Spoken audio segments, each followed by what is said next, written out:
Americans are in trouble right now, financial trouble, and the Fed is actually making it worse. Take a look here at why.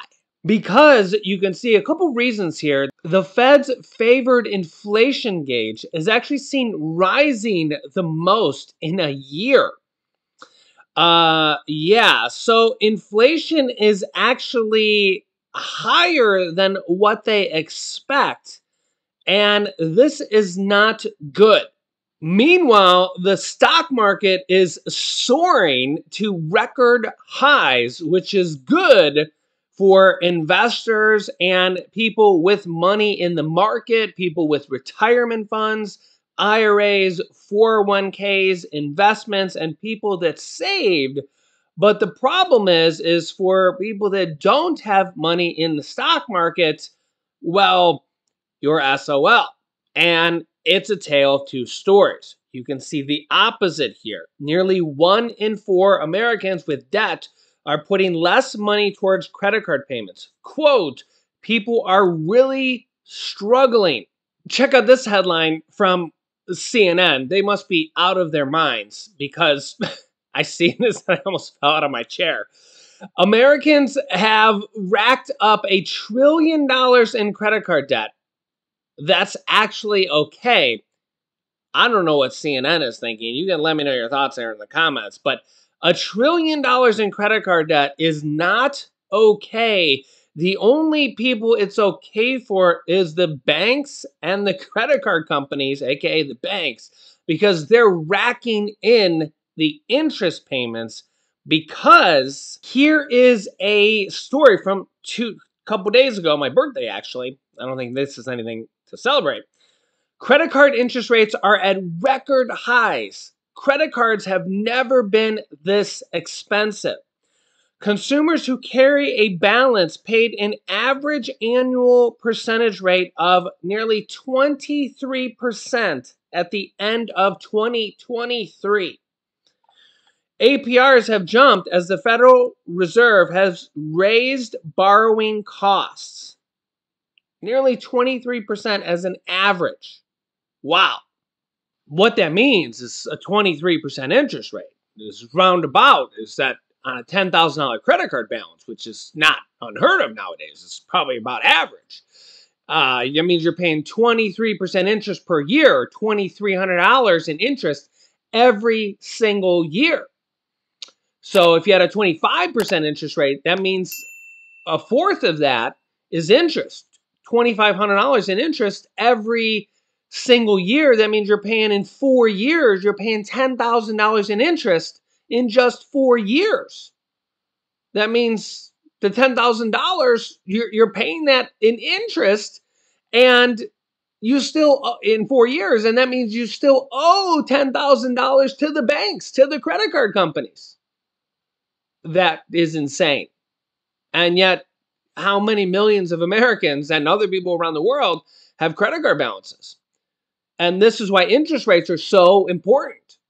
And this is when, so many people are dying to have, literally, to have interest rates go down. Not just credit card interest rates, mortgage interest rates, car payment interest rates, personal loan interest rates. All these different interest rates are just squeezing Americans. And not only Americans, but the American government too. They're paying billions of dollars in interest rates. You look at our national debt just going up and up and up. Well, a lot of that is interest as well.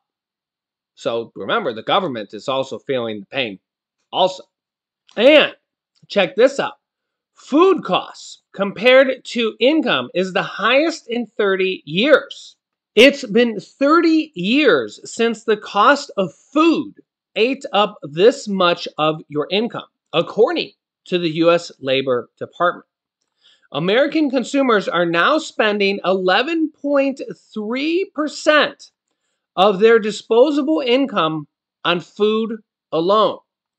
According to the latest USDA data available, that hasn't happened since President George H.W. Bush was in office. Eating continues to cost more, whether it's in restaurants, takeouts, or at home. Pricing at dining establishments jumped more than 5% last month alone compared to January. jumping 5% in 1 month. And there's little relief to be found at grocery stores either, with cocoa prices reaching a 46-year record in February. Economists believe that food prices are not even likely to stabilize soon. While commodities like corn, wheat, and chicken have gotten cheaper, they are likely being offset by higher prices for sugar, beef, and French fries. Let our viewers know down below in the comments what you are doing, some tips you're doing to maybe save some money, or how you're working around this in the comment section. It'll definitely help out a little bit. But there's honestly only so much you can do in the food department because, well, you gotta eat. And obviously cooking at home can, save a little bit as opposed to eating out, but prices are going up everywhere. Definitely paying cash, or paying it on a credit card and paying it off every month where you don't pay any interest will save you in the long run. Now is a good time to pay off your credit cards or pay down your credit card debt with interest rates being so high, because with interest rates above 20% or 30%, you don't want to be paying that interest if you can do anything about it. Let me know your thoughts here in the comments. I will keep you up to date here on the situation. Hopefully, we will see interest rates come down here this year or very soon. It's crazy out there. Another part here of the tale of the two stories here is you got to kind of realize the Fed is going to see that the stock market is at all-time highs and think, oh, the economy is doing great. And they're also seeing these economy numbers come in hotter and higher than normal. And they're thinking, let's not lower interest rates. And the economy and the stuff is actually high and hotter. So they're thinking, let's hold off. Let's not lower interest rates. Stocks are doing great. Companies are doing great. They're actually going better than normal. So this is the problem here. They don't want to lower interest rates, because when they lower interest rates, people are going to start borrowing money again. People are going to start sending the economy into overdrive again. And things are going to heat up even more. But the people that are struggling are paying more interest, and it's harder for them to dig out of the hole. The problem is the government and the Fed kind of changed their mind. I'll show you that here in this video that I just did. Make sure to subscribe down below so you don't miss out on new videos. It's completely free to do so. New videos come out here every day at 8 p.m. Thank you for liking and share these videos with anybody who needs to see this information. Here's the video about the government and the Fed changing their minds. And here's another video I did about the Fed making a massive announcement that is going to affect millions of Americans. Thanks for watching, and I'll see you in the next video.